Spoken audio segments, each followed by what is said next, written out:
Hey, what is up guys? Welcome to part 2 of How to Beat Greninja. In case you didn't see part 1, where I go more in depth in how to deal with him in neutral, then please check that one out first. The link is in the description. Enjoy. Knowing what the other player is going for is key to conserve your stock for longer. Now, a lot of moves can confirm into killing options, but some of them are very situational and unreliable. So I'm only gonna cover those that are consistent and do have some counterplay around them. Starting with dash attack. Greninja's dash attack is one of the best dash attacks in the game. It combos, leads to killing options, and it can cross up, making it a bit safer. A lot of people have the misconception that when you are reaching high percentages, dash attack can kill confirm into fair. And although this might confirm at very specific situations, for the good of our matchup knowledge, let's not consider it a kill confirm, but rather a 50-50 situation, which means that there is always a way out if you guess correct. Like I said, dash attack fair is not a true combo. More often than not, you can air dodge out of it. Basically, after a dash attack, the Greninja player has to cover either jump or air dodge. Throughout the sets I've seen as research for this video, and in my personal experience, almost all of them try to cover jump first, and they don't wait for the air dodge unless they have been conditioned. This is because Greninja's mobility practically raised them since there were little Greninja mains learning the character into frame trapping. So even if they miss the forward air, they might get a follow-up. But air dodging Greninja's dash attack into fair and possibly getting frame trap is way better than 100% dying, because you didn't air dodge after the fair or you thought it was a true combo. So, after a dash attack, I recommend you not to jump, but rather begin your guessing with air dodge.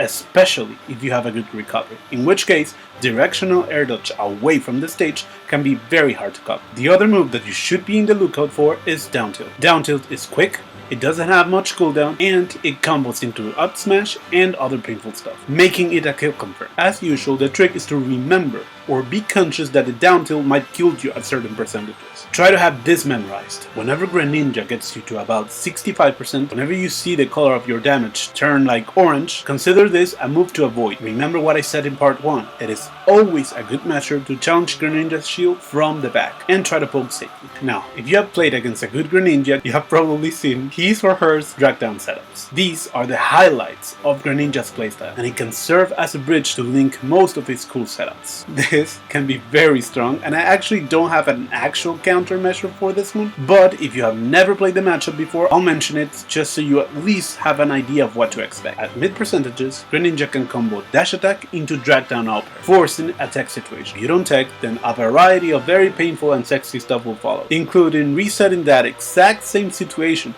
only that this time you'll have more damage. So all I can say here is be ready to tech whenever you get hit by an up, and please try to mix it up so that you won't be too predictable. Now, it is time to go over some situations around the edge. Greninja's edge guard is decent. His excellent movement allows him to react to multiple options, but the punish won't be anything out of the ordinary. However, if you're grabbing the edge and run out of invincibility and the Greninja player covers it, you can say goodbye to your stuff. Down tilt forward smash is only true from the edge, but it is deadly and easy to do, which is why at high percentages I encourage you to pick an option before the situation occurs. Lastly, how to edge guard this character better. Whenever a character is in edge guard situation, most characters have an air dodge, a double jump, and an up.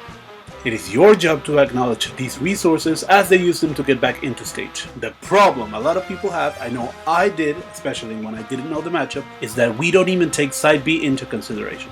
We just jump off the stage and hope to hit Greninja with an attack, and then we get smacked in the face because we didn't quote-unquote remember this unique option. The adjustment is simple. Just remember, Shadow Sneak is a part of the matchup and a part of edge guarding Greninja. And if you think Greninja will side B to get back, you shield it and then you hit him for it. He will have a decent amount of lag if he misses this attack, so you will have enough time, especially when Greninja is upstage without a jump. When this is the case, you can be almost certain they will side B.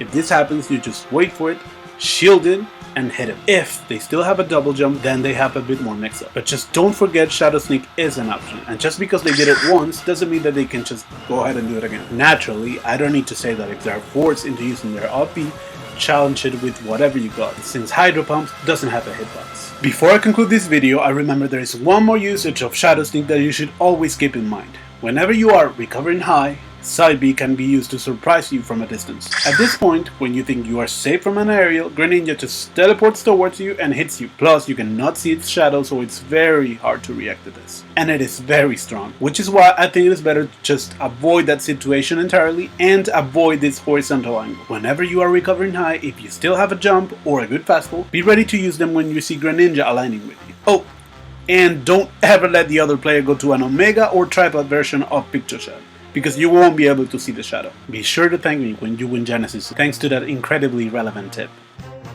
In conclusion, if I wanted you to take anything from these guides, part 1 and part 2, it'll be 5 things. Number 1, don't commit in neutral. Poke safely Greninja's shield as there isn't much that he can do. Number 2, abuse the fact that Greninja doesn't have very good out of shield options and always try to challenge him from the back, especially when you're in kill percentages.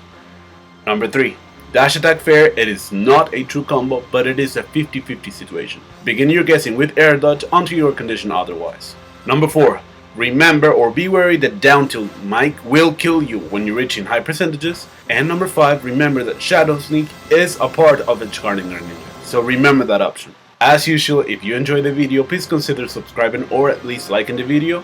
Again, big thanks to Michael for answering all of my questions, and thank you all for watching. See you next time.